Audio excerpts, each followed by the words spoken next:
In this episode, we're going to treat security policies as living tools that shape real behavior, not as dusty documents that only get opened when someone is worried about an audit. For brand new learners, it can be tempting to think a policy is just a formal way to say be secure, but effective policies do something much more specific and much more practical. They translate goals like protecting data and reducing risk into clear expectations that people can actually follow in day-to-day work. At the same time, they create a stable reference point that auditors can evaluate, which helps an organization prove it is doing what it claims to be doing. The challenge is that a policy has to serve two audiences at once: the humans who must comply with it and the reviewers who must validate it. If you write for only one audience, the policy either becomes unusable or unverifiable, and both outcomes lead to frustration and risk. The goal is to write policies that feel like helpful guardrails, with language that is plain enough for real adoption and precise enough for credible assurance. A strong way to begin thinking about policy writing is to understand what a security policy is and what it is not, because beginners often mix policies with procedures, standards, or technical instructions. A policy is an official statement of expectations and responsibilities, usually describing what must be done and why it matters at a high level. A policy does not typically explain every step of how to do something, because step-by-step instructions change frequently and belong in other documents. Instead, a policy defines rules of the road, like requiring strong access controls, requiring protection of sensitive data, and requiring reporting when incidents occur. If a policy is written like a technical manual, it becomes fragile because it breaks whenever tools or processes change. If a policy is written too vaguely, it becomes unenforceable because nobody can tell what compliance looks like. The sweet spot is policy language that is stable and clear, describing expected outcomes in a way that remains valid even as technology changes. When you understand this role, you stop trying to cram everything into the policy and start building a policy that guides behavior while allowing implementation details to evolve. Once the purpose is clear, the next step is to recognize that the best policy writing starts with the reality of work, not with idealized security dreams. People follow policies when they believe the policy matches what they are expected to do, what their tools allow them to do, and what their managers will support them doing. If the policy demands actions that are unrealistic, people will either ignore it, work around it, or follow it only on paper, and those patterns create hidden risk. Writing for reality means learning the normal workflows, understanding where sensitive data actually lives, and noticing where teams routinely make exceptions to get work done. This is not about lowering standards. It is about shaping standards that can be adopted consistently without constant conflict. Auditors often look for evidence that policies are implemented in practice, which becomes much easier when the policy is grounded in real processes that exist and are maintained. A policy that matches reality also reduces the need for constant exceptions because it fits the environment instead of fighting it. That fit is what makes a policy both followable and verifiable. Clarity is the central skill in policy writing, and clarity is more than using simple words, because a policy can be written in plain language and still be unclear about what it expects. A clear policy defines who it applies to, what it covers, and what actions or outcomes are required. It also avoids ambiguous phrases like reasonable, appropriate, or strong without defining what those words mean in context. Clarity often means choosing a small set of core requirements and expressing them with direct language that leaves little room for interpretation. For example, it is clearer to require that access to sensitive systems is approved and reviewed than to say access must be controlled well. A clear policy also distinguishes between must and should, because those words signal whether something is required or recommended. If everything is written as a recommendation, enforcement becomes impossible. If everything is written as a requirement, adoption becomes unrealistic and exceptions explode. The balance is to write requirements that matter most, then support them with guidance that helps people comply without turning every detail into a rigid mandate. When clarity is achieved, people spend less time arguing about what the policy means and more time following it. Another key property of followable policies is that they are written for the actual reader, which means the policy anticipates how people scan documents under pressure. Most people do not read policies like novels. They look for the part that answers their immediate question. If the policy is full of long, abstract paragraphs that never land on actionable expectations, people give up. Writing for the reader means keeping sentences direct, using consistent terms, and organizing ideas so that definitions and responsibilities appear before detailed requirements. It also means avoiding hidden requirements buried in dense text, because hidden requirements are the ones people will miss. A followable policy respects attention and assumes the reader is busy, not lazy.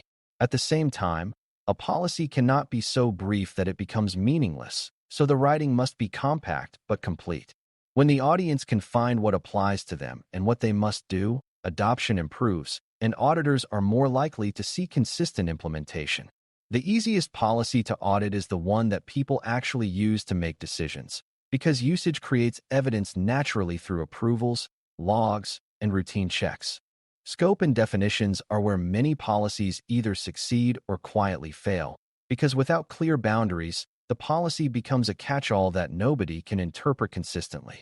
Scope answers questions like whether the policy applies to employees, contractors, vendors, and temporary staff, and whether it applies to all systems or only certain categories. Definitions clarify what the policy means by terms like sensitive data, production system, privileged access, and incident. Beginners often underestimate how much confusion comes from undefined terms, because different teams use the same words differently.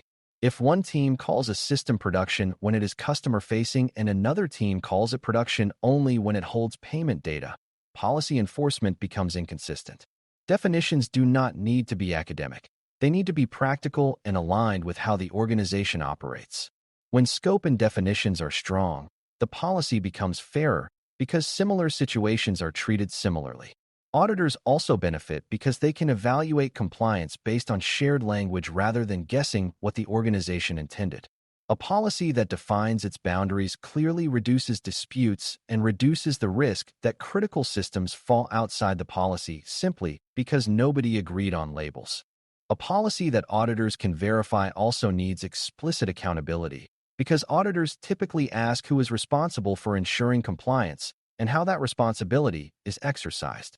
Accountability is not only about punishment, it is about ownership of decisions and maintenance of controls. A policy should identify who approves access, who maintains security configurations, who reviews logs, and who responds to incidents, at least at a role level. Without role-based accountability, compliance becomes a vague expectation that floats in the air without landing on anyone's desk. Beginners sometimes assume accountability means naming one person, but mature policy writing usually assigns responsibilities to roles or functions so the policy remains valid as people change jobs. Accountability also includes escalation paths, such as what happens when a requirement cannot be met or when a serious risk is identified. When responsibilities are clear, everyday decisions become smoother because people know who has authority to approve, to deny, or to grant exceptions. Auditors tend to trust programs more when ownership is explicit because explicit ownership usually correlates with consistent operations. A policy with clear accountability is easier to follow because people know what is expected of them, not just what is expected in general. Another important part of policy writing is connecting policy requirements to controls and evidence, even if you do not list specific tools or implementation steps. A control is the mechanism that enforces a requirement, and evidence is what proves the control is operating. If a policy requires review of privileged access, then the organization needs a control that performs that review and evidence that the review occurred. If a policy requires encryption for sensitive data, then the organization needs a control that enforces encryption and evidence that encryption is enabled where required. The policy does not have to describe the exact configuration, but it should be written in a way that makes verification possible. Beginners sometimes write policies that are aspirational, like saying the organization will ensure security at all times, and those statements are hard to verify because they have no measurable boundary. Verifiable policy statements are tied to observable events, such as approvals, reviews, logging, monitoring, and documented decisions. When you write with evidence in mind, you naturally avoid vague language, because vague language produces weak evidence. A policy that creates predictable evidence makes audits calmer because compliance becomes demonstrable rather than arguable. Exceptions are where policy writing meets reality most directly, and a policy that ignores exceptions tends to create hidden noncompliance. An exception is a controlled decision to deviate from a requirement for a defined reason, usually with compensating safeguards and an expiration. If you do not provide an exception process, teams will still face situations where a requirement is hard to meet, and they will create unofficial workarounds that are neither tracked nor reviewed. That outcome is worse than a documented exception because it hides risk and erodes trust. A good policy explains that exceptions exist, identifies who can approve them, and requires documentation that includes the reason, the risk, the safeguards, and the end date. Beginners sometimes worry that allowing exceptions means the policy is weak, but the opposite is often true. A policy with a disciplined exception process is stronger because it keeps deviations visible and reviewable. Auditors often accept exceptions when they are documented and justified, but they are concerned when exceptions are informal and untracked. A scalable exception process protects the policy by preventing it from being quietly rewritten by daily pressure. Policy writing also needs to address life cycle, because a policy that is never reviewed becomes stale, and stale policies create a mismatch between documented expectations and actual practice. A life cycle approach includes versioning, review cadence, and change approval, so the organization can show that policies are maintained intentionally. If an organization changes its cloud architecture, its data classification practices, or its access model, the policy should be reviewed to ensure it still matches reality and still drives the correct behaviors. Beginners often think policies are permanent once approved, but in a living environment, permanence is an illusion. The goal is stability with controlled evolution, where changes are deliberate rather than accidental. Lifecycle management also supports auditability because auditors often ask when a policy was last reviewed and what triggered updates. A policy that has not been reviewed for years signals that the organization may not be managing change effectively. When review cadence is built into the policy program, the organization can demonstrate continuous governance rather than periodic scrambling. A maintained policy is easier to follow because it reflects current tools and processes, even if it avoids tool-specific instructions. Another practical dimension is making sure the policy aligns with training and communication, because even the best policy fails if nobody knows it exists or understands how it applies to them. A policy is not self-enforcing. It becomes effective when it is integrated into onboarding, role training, and routine decisions. This does not mean turning the policy into a training script, but it does mean writing it in a way that can be explained and reinforced. For example, if the policy requires reporting of suspected incidents, people must know how to report, and leaders must respond in a way that encourages reporting rather than punishing it. If the policy sets expectations for handling sensitive data, people must know how to classify and store data using the approved options. A beginner misunderstanding is assuming that policies change behavior simply by existing, when behavior changes through repetition, cues, and reinforcement. Policy writing should therefore anticipate the need for simple summaries, manager talking points, and consistent language across training materials. When policy language is consistent and memorable, it is easier for people to internalize and apply. Auditors also notice when policy language matches what employees describe in interviews, which is a powerful sign that the policy is real. A policy that people can follow must also be realistic about enforcement, because a requirement that is never enforced becomes a suggestion, and suggestions are interpreted inconsistently. Enforcement does not always mean punishment. It can mean technical guardrails, automated checks, approvals, and monitoring that make noncompliance visible and correctable. If a policy requires that sensitive data is not stored in unapproved locations, enforcement might include controls that restrict those locations or alerts when data appears there. If a policy requires access reviews, enforcement might include workflows that require review completion and escalation when reviews are missed. Beginners sometimes think enforcement is harsh, but consistent enforcement is often kinder than inconsistent enforcement because it creates predictable expectations and reduces favoritism. When enforcement is designed as part of policy, the policy becomes more credible because people believe it will be applied consistently. Credibility matters because it shapes behavior even when nobody is watching. People are more likely to comply when they believe compliance is expected and supported. Auditors also care about enforcement because it demonstrates control effectiveness, not just control intent. A well-written policy makes enforcement possible by being specific enough to monitor and fair enough to apply. It is also important to avoid the trap of writing policies that sound impressive but are impossible to implement, because that approach creates a dangerous gap between words and reality. This gap often appears when policy writers borrow language from generic templates without understanding the organization's actual capabilities. A template might require frequent reviews, strict segmentation, or specialized safeguards that the environment cannot currently support. When that happens, compliance becomes a fiction and the organization either lies to itself or spends months creating evidence for something that is not truly happening.